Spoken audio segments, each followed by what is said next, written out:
Phindile, welcome to HR Hero Podcast. Oh, thank you for having me, Joyce. Yes, so we're excited to have you. Mm-hmm. How would you describe yourself? Who is Phindile and who are you becoming? Phindile is a woman who wears many hats. First of all, I'm a mom, and I always say that's my first calling. Like when it comes to motherhood, I'll drop everything, And I'm also an industrialist. I'm in the clothing and textile manufacturing industry, and I'm an author. I've published 3 books. Yes, 3 books, mostly on relationships, on self-care, on self-love. And I'm a sister, I'm a daughter. So I really wear many hats when it comes to that. And besides all of that as well, I do project management as well for government departments. And so that also falls into the business that I'm running in manufacturing, because some of the projects that I do are skills related. And in them being skills related, I have learnerships in which the learners will learn on clothing and textile manufacturing and so forth. So after that, they're also able to actually start their own businesses in the clothing industry. Yes. So that's me. You sound like a Proverbs 31 woman. Industrialist. I like that. I like the fact that above all these things, that you're a mom. I'm a mom, yes. Okay. Yes. So who are you becoming? Who am I becoming? The most important person that I'm becoming a woman who is really doing her best to be rooted in God. Yes, because I realized that you can be doing so many things, but when God is not in it, you're just going to be all over the place. So I think in the past year, I realized that, Phindile, you are doing so many things, but there is that center that you lack. And that center that you lack is you being rooted in God. And there's a scripture in the Bible that says that seek first the kingdom of God, and all things shall be added unto you. So that's a person that I'm becoming, the person who's seeking God first, and everything else will be given unto me. I like that woman. Thank you. Yes. I mean, who's acknowledging the fact that there is a center? Yes. At the end of the day, there is a center. Yes. And all these things are added or being added because of that reason. Absolutely. That's power there. Yes. So I want to know, we living in a world where we love money, we transact all the time, the lack of also frustrates us. What does the money mean to you? Money is a tool. Money is a tool, right? And I think it took me a long time to realize that money is just a tool, so you can be able to sustain your livelihood, you can be able to impact other people's lives, right? And you must use it as well to steward it in the right way. And I think as well, when I also think of money, I have also been trying to really understand as well that money is, especially in our Black community, money is always thought of something that has some form of evil into it, right? When you have too much of it, the root of all evil is the love of money. The love of money, right? So sometimes I also try to actually see that I understand the scripture, but do we, as the Black community, really truly understand the scripture? Because people tend to think that the root of money is evil, but it is the love of money that becomes evil. So it's that way. As when I speak to people, sometimes like, these people, you should not have too much money. You can't have too much money. It's all about it's all about how are you going to use that money? How are you going to use that tool to impact not only your life but the lives of others as well? Yes. So you spot on. It's about how you look at it.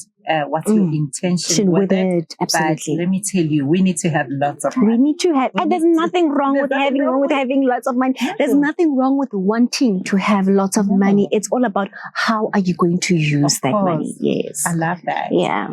So Phindile Yende, I think we didn't say your surname. So Phindile Yende, you are a fully fledged entrepreneur. Yes. Okay. So tell us what you do. You are a speaker. I'll just break it down and then you can go into each one. you said you are industrialist. Yes. You provide skills, right? Mm-hmm. You are an author 3 times. Yes, published. Yes, working on my 4th book. Yes. Working on a 4th one. Yes. So I've gone through all your books. The very first one. Yet You Married Him. Yes. We're gonna talk briefly about it. Okay.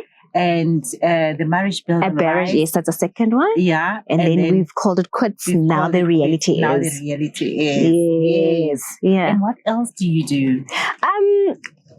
As I've mentioned before, I think the core of what I do, because much as I'm an author and have written 3 books, the reality is that in our country, people don't read as much. Yes. Right? So we don't make as much money as authors.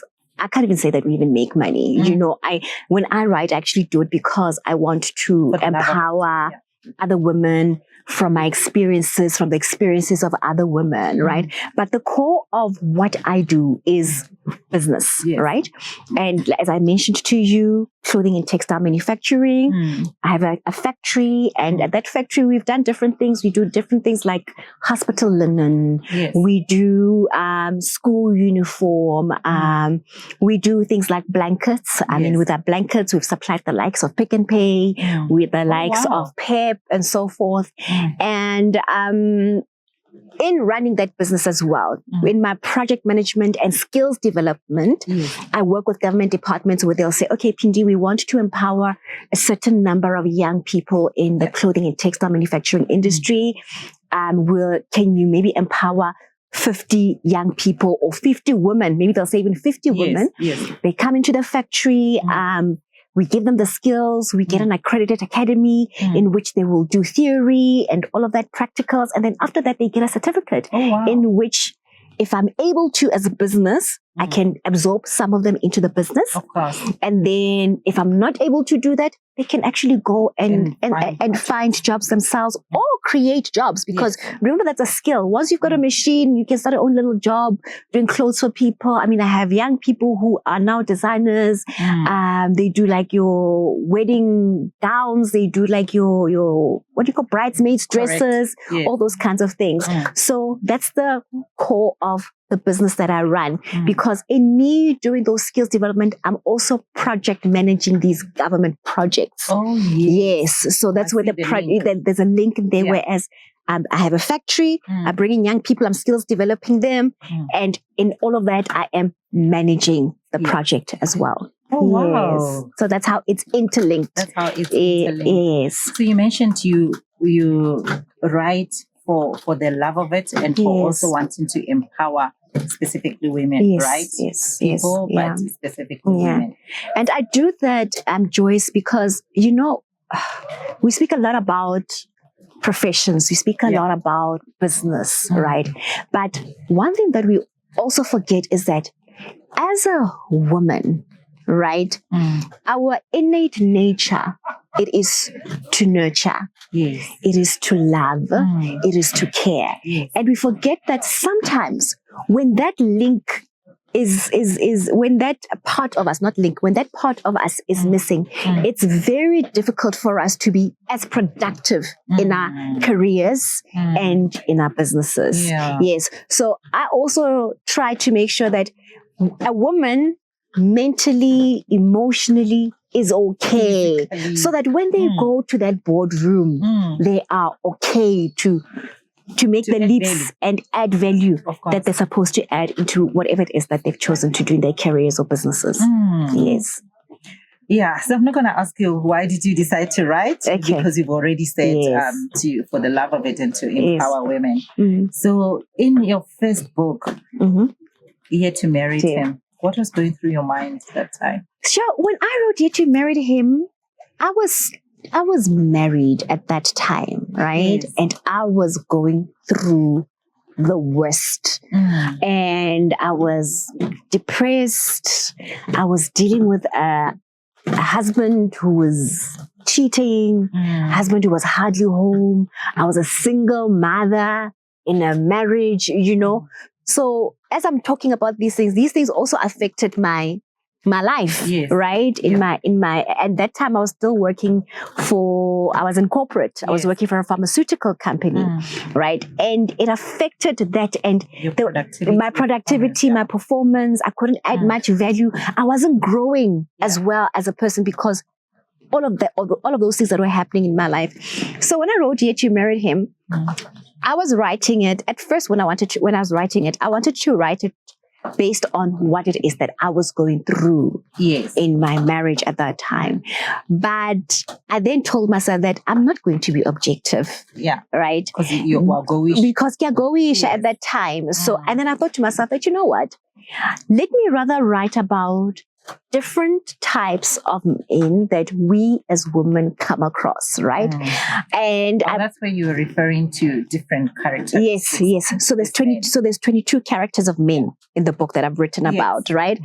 And those different characteristics of men that I've written about, it's a story that maybe I had a chat with a lady I bumped into.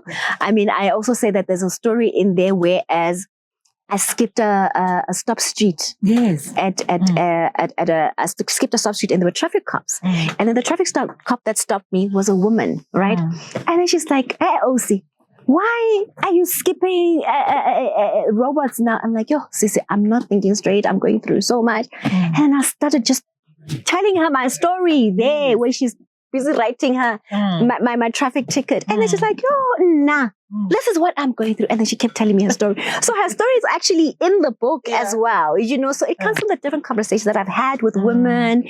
I mean, when you read the book, if you were to read the book, you'll see that, no, but this is my uncle.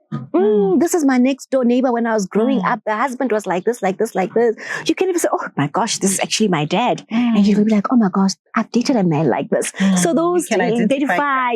So it's a book that's very relatable. I mean, I've written 3 books and it's my first book. It's still my best seller amongst the 3 books, although it was my first book. And you know, I also tell people, I'm glad that we also had these conversations, that when I wrote my first book, I wasn't an author. Right? I was just a girl who said, I want to share stories, right? Because even when you read the book, which I still need to improve to this day, there's grammatical errors, there's some things don't make sense, but you get the crux and the story of it, right? And it's important. I always tell people that, guys, people always ask me, "Phindile, I want to be an author, I want to write," and I'm like, "Right, just pen it down, you know, as time goes on." Because even when you read my 3rd book, you can see, oh my gosh, there's a drastic change from the first book to the 3rd book. So the 3rd book is, so you need, as people, you always, perfection is not everything. You know, it's starting something, progress, and then eventually you'll reach that level that you want to reach. I mean, even with this 4th book that I'm writing, I'm like, oh my gosh, I've improved so much. I'm writing a book for young women. Okay. And it's a book for young women from probably the ages of about 14 to about your mid-20s. And I'm writing about the real issues that you experience as a young, because I feel that our mothers don't have the right conversations with us, right? Because remember, your duty as a mother is to protect and nurture and making sure that your child is not exposed to certain things, right? And it is your duty to do that. It's not supposed to be any other way, right? You want to keep your baby girl in a bubble. So now I've written a book. So I'm writing a book from not being your mom, but being your sister or your aunt, and I'm telling you the truth about what really goes on in life from the time you're a teenager. I mean, I'm doing my best to make the book light, so that when a 16-year-old reads it, it's not heavy. Of course, you know, and it's something that, oh my gosh, I'm speaking to my sister here. You know, she's telling me this and this and this and this and that. So that's the kind of book I'm writing. I'm not going to reveal the title as yet because I'm still playing around with the title. But it's a book for young women, just to empower them so they make the right decisions. They don't make the same mistakes that Phindile made or that Joyce made. You know, it just brings. I mean, recently, I think it was just yesterday, I was writing a chapter on parenting. I feel that sometimes our children don't understand from the point in which we parent from. We're missing each other. We're missing each other somewhere. So they've got a view that a parent needs to be this way. Yes, that I need to be this way. So I was bringing it to light that this is how we parent differently as parents. And I make it personal as well to say, this is how my own father parents. This is how my mother parents. And from taking how they parent, this is now how I'm parenting my sons, because of I've now, taken my dad's parenting style, my mom's parenting style. I have twisted it a bit. Now I'm parenting this way. My son, when he's older, he may think that, no. I didn't like the way mama parented me, so I'm going to change how she parented me. But he won't be aware that, okay, I'm now changing my mom's parenting style and her parenting style. I'm now making it my own parenting style. You understand? So it looks at a whole lot of things that girls are going to be like, oh, okay. Yeah. I can't wait for that. Yes. Okay. So let's get back to the first book and wrap it up.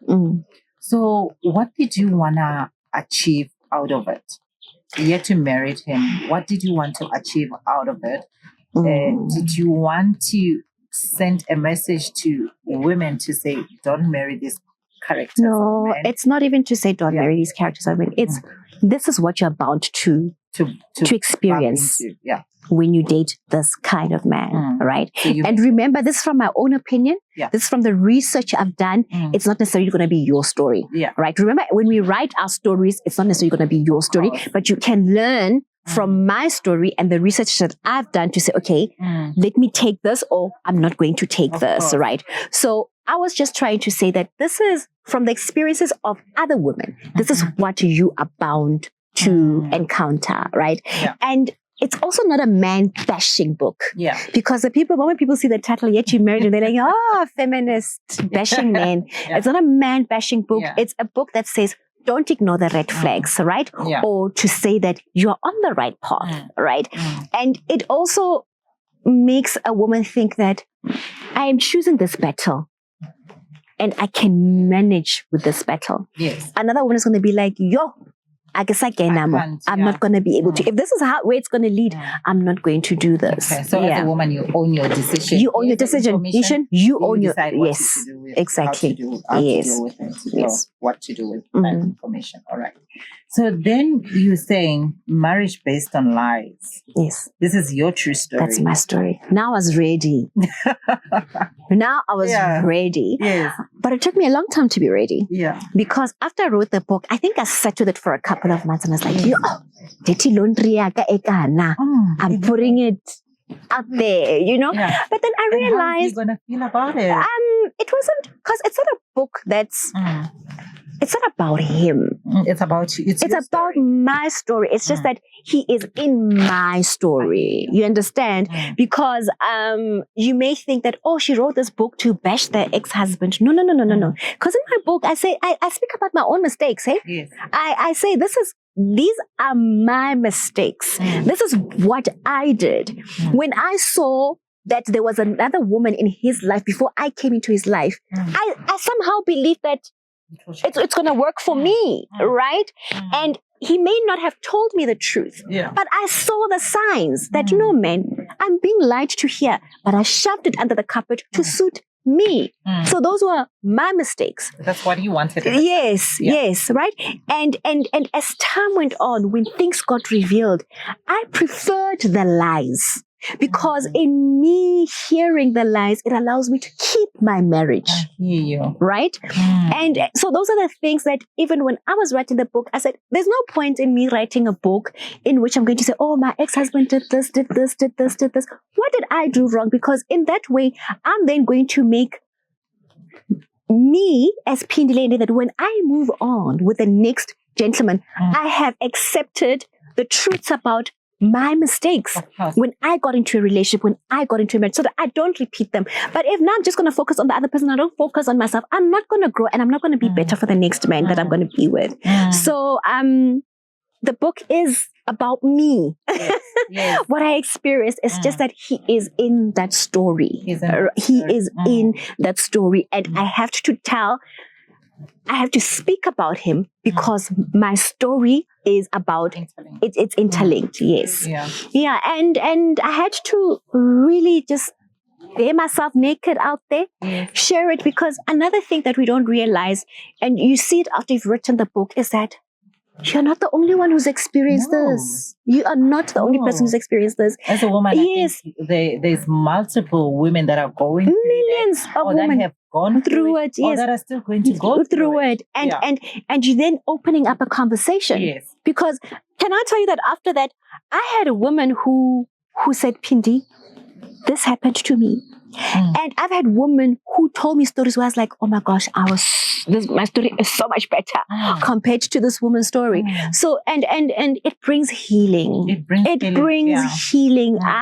A marriage built on lies brought so much healing to women who thought that they were alone. Because when you go through issues in your marriage, you feel alone. Even I felt alone when I was going through issues. Because especially in our Black culture, we are taught that what happens in your marriage, you don't discuss it with anybody else. So when a woman reads my book, it's like I'm talking to them. They don't even need to go discuss it with their friend, and they're able to make decisions. I've had women say, nobody knows what I've been going through in my marriage, but I've been able to make this specific decision about my marriage. You're covering your man, isn't it? Yes. You don't say anything, you're covering, you're protecting your family. Your marriage, exactly. And then you die there. Exactly. So quietly without knowing. So women are now speaking out, and those who are not speaking out, they are seeing my story in the book and they're making decisions. Whether it's a decision to stay or a decision to leave, because somebody's going to read my book and be like, yo,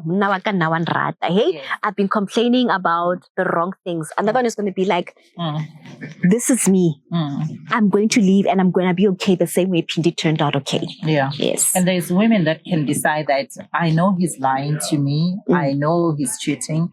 I know he's doing all sorts of things. I'm okay as long as we're in the same house and raising the children. And there's nothing wrong with that. I choose to live to stay. Life. Yes. And in the book, I also say that as women, when you see that there's something wrong with maybe your friend's marriage or your sister's marriage, it's not your decision to tell that person to leave. No. Woman, you must choose your battle. And I specifically say that I am different in my story in that from the other women, because when I moved out of my marital home, I went back to my parents, right? When I went back to my parents, that's the poem of them. I had my own bedroom, Joyce. My sons had their own bedroom. Another woman, when they have to leave their marital home, they have to go stay with the uncle at the grandmother's house. There's an uncle, there's this. Or that woman doesn't even have a job. I have a lot of women who say, Phindi, I want to leave, but I am dependent on my husband, but he's doing this and this and this and this and that. I can't tell that person to leave. You must choose your battle and say, this I can do and this I can't do. I chose my battle. Because some women, they won't have anywhere to go. So would you say part of you living, was it because that you knew that at home you were in a better position? It wasn't even about me being at home. I was in a better position. I knew that. Yes, I knew. Like my parents, I always say that if anything goes wrong in your marriage, you have a home. My parents have always said that even before we got married, to say whatever happens out there in life, come back home. So that's something that has always been there. Yeah. When I left, exactly. When I went back home, Joyce, I was going back home for myself. Yeah. Right. And I wasn't even going back with the thought that I'm gonna get a better husband one day, or I left because I had to do it for myself. I had to do it for my own growth. I wanted to take care of me.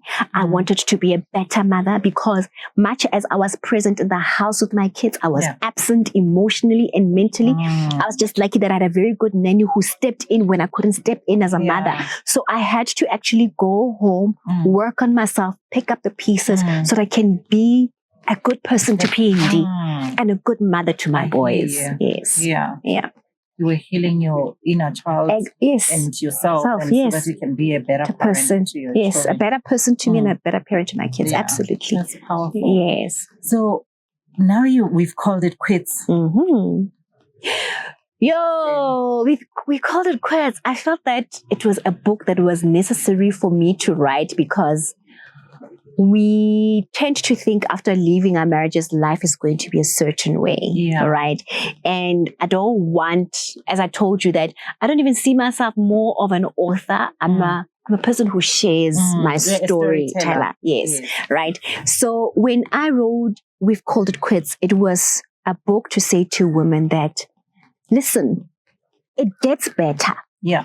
But in it getting better, there are challenges and phases that you're going to go through. So when I say now the reality is, I speak about the realities of what happens after you get divorced. Yeah. Right? And even in the book, when I start the book, I say, when I thought I'd be at this point in my life writing this kind of a book, I thought that life would be bliss.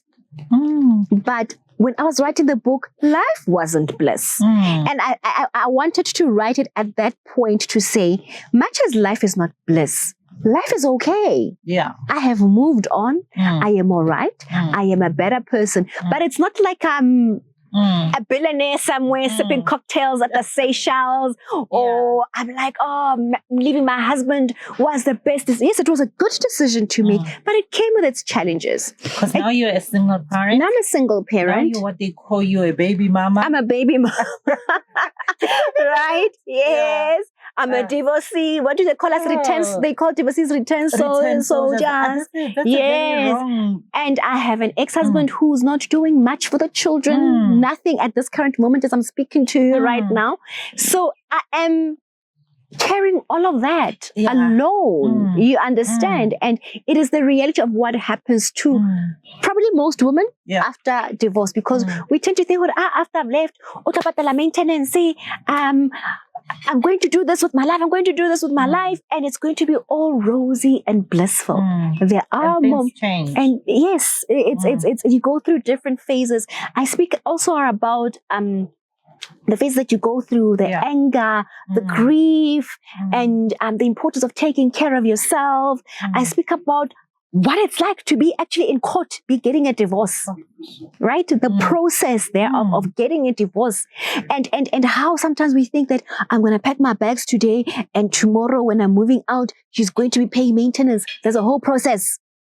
You can be going through the court process, and this man is not even doing anything to punish you. Not realize that he's punishing the kids, and right? Those are his kids. And those are his kids. So those are the. I'm also talking about the little blind spots that we have when we leave our marriages, right? So. Yeah, we've called it quits. It's basically about that. The relationships that change between your friends. Because remember, some people, we are friends. We are all married. Oh, our husbands are friends. We are all friends. Those things change. Let me tell you, when you divorce, you realize that you are on your own. You're on your own. Yes. Those friends are gone. If you're a good relationship with your mother-in-law, that it's going to change, or it's gone. You choose your own child. And I speak about the importance of a relationship that one needs to have with God. All right, because that's the only sustainable thing. Exactly. I speak about how I was lucky, as I've mentioned, that my parents were there to support me when I was going through my financial challenges. I have a mother who could say, no, my baby, I bought you a dress. Here's a dress. Another woman won't have that, so things like that. Yeah. Thank you. Thank you for sharing. So you are a speaker, Phindile. You speak about GBV. In wrapping up, you speak about GBV. You're passionate about it. You speak about women empowerment, and you've spoken in different platforms. Yes. Yeah. What inspired you to step up? Like I said, I want my voice to be heard. I mean, I remember there's a time I did an interview. I think it was News Africa. I can't remember. And then somebody said, this woman has been divorced for what? I think I've been divorced for like 8 years now.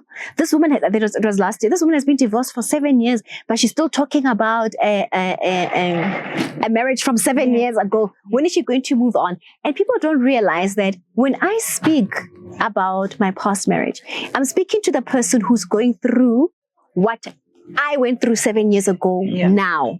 Because there's somebody who's going through what I went through 7 years ago now. So when I speak, I'm becoming their voice. I'm becoming their voice of reason to say, I need to make this decision. When I make this decision, Phindile went through this. If she went through this, I can come out of it the same way she came out of it. So my story can never be old.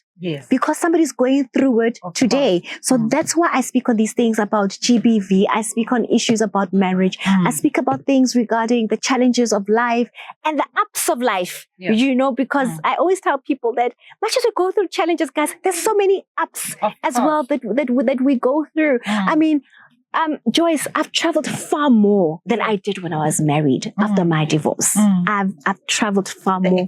Yes. I have made money. I have lost money far more than I did when I was married, you know. Yeah. So I've gone through different phases after that. And it's important to share with the next person. Yeah. If I get married tomorrow, Joyce, I will speak about how happily married I am.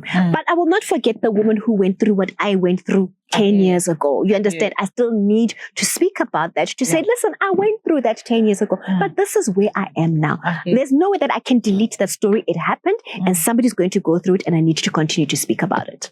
Oh, Phindile Yende. What a powerhouse you are. Thank you, darling. Thank you for sharing your story. Yes. So I want you to look in that camera. Okay. And give advice to women in business who are starting up, and also women who've been in abusive relationships. You speak about gender-based violence, and women who have not been fortunate in their marriages and they're divorced. And just wrapping up, what do you want to say to them? To the girl that is starting over, it is possible, sweetheart. It's not an easy journey.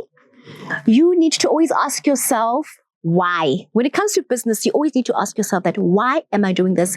The moment you find your why, you will push yourself to achieve whatever it is that you want to achieve. Excuse my wrong English. I'm a Zwana girl. And to the woman who is going through a divorce, it's a challenging road. It's a challenging road that I do not wish on my worst enemy. But I can tell you, as I've written in the book, we've called it quits. It does get better. Did I miss out on anything else? It does get better indeed. Yes. Thank you, Phindile, for joining the conversation. Thank you so much for having me, Joyce. Thank you. And I love